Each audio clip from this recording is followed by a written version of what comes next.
Rice is a very, very sacred grain, and we've been taught as kids, don't ever step on it. And if you drop a grain of rice, or if you drop grains of rice, you don't sweep it up, you don't step on it, you pick it up grain by grain, or shove it onto your hand and put it into a bowl, or put it away into the garden or somewhere like that. You never ever throw it away. And there are tons of little images like that, little stories like that that are concerned with rice. And in Asia, the rice goddess is Devi Sri. She's supposed to be a lovely little rice goddess, and she looks after the rice plants. And the plants are supposed to be female.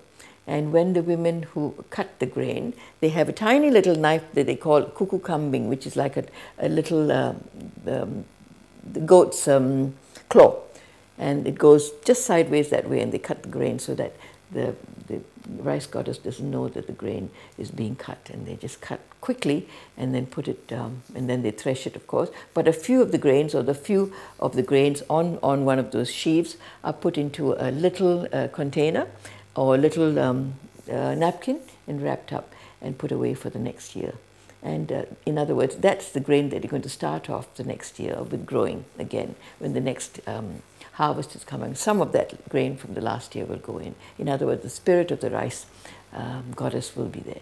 I was brought up by a Chinese nanny, and she was beautiful. She was so much of fun, but she was a very strong, determined person, and she probably, some of my determination and my aggression probably comes from some of the spirit that she injected in me.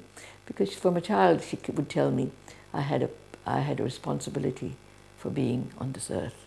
She said, don't forget, everyone is on this earth has to have responsibilities.